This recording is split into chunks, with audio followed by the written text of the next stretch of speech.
The Puzzle Master presents The Light of Egypt, or The Science of the Soul and the Stars, Volume 1, by Thomas H. Burgoyne. Part 1, The Science of the Soul. Introduction.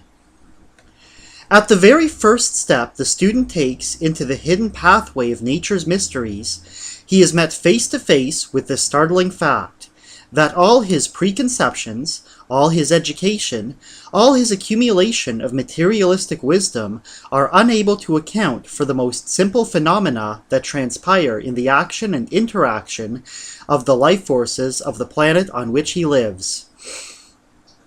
As a chemist, he may pursue the atoms of force until they become lost within the realms of the imponderable, the great unknown, or, as it has been facetiously christened amid the groans of scientific travail, the aching void. But he can get no farther. As a physicist, he may decompose light and sound into their component parts and, with scientific accuracy, dissect them before your very eyes as a surgeon would his anatomical subject. But no sooner is this point reached than the shy molecules and timid vibrations become alarmed, as it were, at man's daring presumption, and fly into the realm of the infinite unknown. There, in the aching void, to the sport and delight, safe from man's intrusion. The realm of the unknown imponderables is the universal ether, the infinite ocean of something, which science created in her frantic endeavors to account for the material phenomena of light and heat, and for a time she was infinitely pleased with her own peculiar offspring.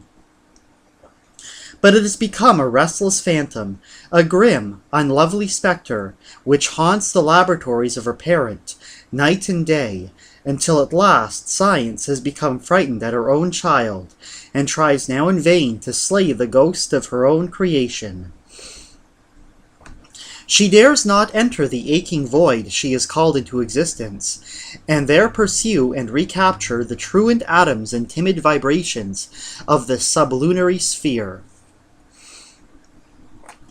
Therefore, at the very outset of his pilgrimage through these vast and as yet scientifically unknown regions, the student had better unload, so to say, all the heavy and useless baggage of educated opinion and scientific dogmas that he may have on board.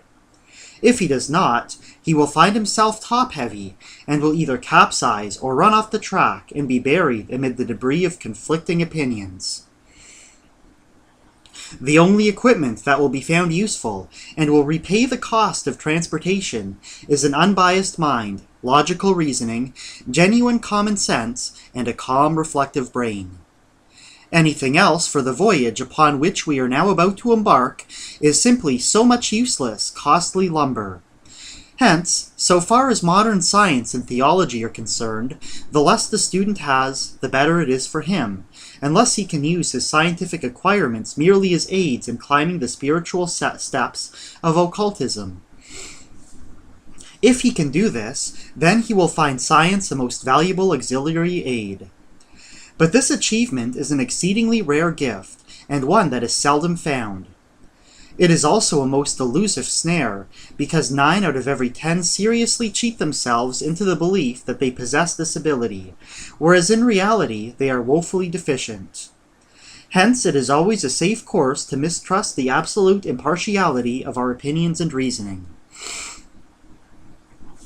Before starting out on such a mighty and important undertaking, we must draw the reader's attention to the chief obstacle of the voyage, and the one which he will have the greatest difficulty in surmounting.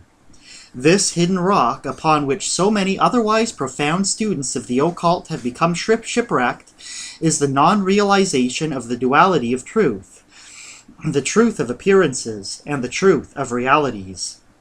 The former is relative only, but the latter is absolute. We do not mean merely taking for granted that truth is dual, and so assenting to that statement, but we mean that the great majority of occult students fail to realize this conception within themselves. Know that everything is real upon its plane of manifestation. If we possess half of anything, we know by the laws of common sense and logical reasoning that there is another half somewhere. No subtle twist of metaphysical sophistry can cheat us into the belief that we possess the whole when we know and see that we have just exactly half and no more. Further, when we look at any known thing, we know that to possess the attributes of a thing, it must possess 3 dimensions: length, breadth, and thickness. This being so, we also know that it has, broadly speaking, 2 sides, an outside and an inside. The outside is not the inside any more than the boiler is the steam which drives the engine. This logical process of reasoning is the only chart that has so far been prepared for the occult explorer. It is vague and probably very unsatisfactory, so far as details are concerned, but when used in conjunction with his conscious intuition, the only true compass man has by which to guide himself in his winding, uneven path upon the shores of the infinite, he never need fear being lost or failing in his endeavors to know the truth. In order to carry out the same line of reasoning a little further, let us take a type of architecture, say the Gothic, and mentally examine some well-known handsome specimen of the skeptical structural conception. The world's thought will say, "What a beautiful building! How imposing and grand! What a triumph of man's mechanical skill!" So it appears to the world, and upon the plane of appearances, so it really is. Consequently, it is a truth for the time being. But when examined by the light of occult science, we find this truth is relative only, that it is only true upon the external, transitory plane of material phenomena. We see that, in addition to being the result of man's trained mechanical ability, it is also the external form of his mental ideal. It is, in fact, the phenomenal outcome of his creative attributes. When we look at the solid building, from the Earth's plane, we see only the outside of a thing having length, breadth, and thickness. Now, since we know that there must be an inside, we must enter the interior plane before we can see it, and therein we shall find that it exists within the subjective world of its architect. The solid stone edifice will, in time, crumble to decay, fall, and finally not one material atom will remain to indicate the place whereon it stood. Hence it is not permanently real, it is only a passing appearance assumed by matter under the molding forces of man's mechanical ability. As soon as the forces which gave it form become polarized by the restless oceans of planetary magnetism, it will dissolve and finally vanish like the baseless fabric of a dream. But through the external structure of stone and mortar is lost within the soil of the earth. The idea which created it is eternal, because it was a spiritual reality. Therefore, we see that the absolute truth, the eternal reality, appears to be the non-reality, upon the plane of matter, while the material structure appears to be the only thing which is real. It is these delusive appearances that have created the almost hopeless confusion regarding the exact meaning of the terms spirit and matter. Science refers all she cannot grapple with to some of the undiscovered forces of matter, while theology refers all that she cannot explain to the unknowable workings of the spirit. Both are right, and both are wrong. And as we shall have to explore the territory belonging to both of these terms during the progress of our journey, we will in this place briefly add that spirit and matter, as we know them, are but the dual expression of the one deific principle, due to differences of polarity. In other words, a unity under 2 nodes of action.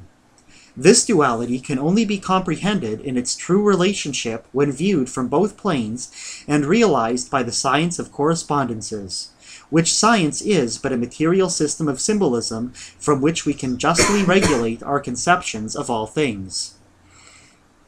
Plato once said, "Ideas rule the world." So far Plato was right, for, before the divine idea was evolved from within the divine sensorium of the Infinite One, the universe was not. Hence the result of the divine idea, with the evolution of a pure symbolic form. Just as symbols are the product of ideas, so, in their turn, ideas are the symbols of thought, and thought itself is but the symbolic response of the ego to the pulsating throb of the deific will, the divine radiant soul of the Infinite One. Back of this we cannot penetrate, even in our most exalted conceptions. Hence all serious study and meditation as to the nature and existence of God is unprofitable and cannot bring the student any substantial return, either in this world or the next, seeing that the infinite can never be comprehended by the finite. Therefore, we must rest satisfied within the certain knowledge that we can, by one grand chain of sequences, trace the transmission of thoughts, ideas, and symbolic forms to their source. Thus, the angelic world is but a prototype or symbolic expression of the divine sphere of the infinite. The celestial world is a reflection of the angelic world. The spiritual world is a prototype and symbolic outcome of the celestial heavens. The astral world is the reflection of the spiritual sphere. And lastly, the material, our world, is but the concrete shadow of the astral kingdoms. Hence the reader can perceive that we, in our present state, are a long way down the scale of creative life. But if we are, we know by the laws of our being that we can and shall win our way back through the valley of the shadow, this plane of inverted images and elusive appearances, into the bright realms of our former state, those spheres of pure angelic life where alone exists the ever-living reals, all the infinitude and of apparent realities.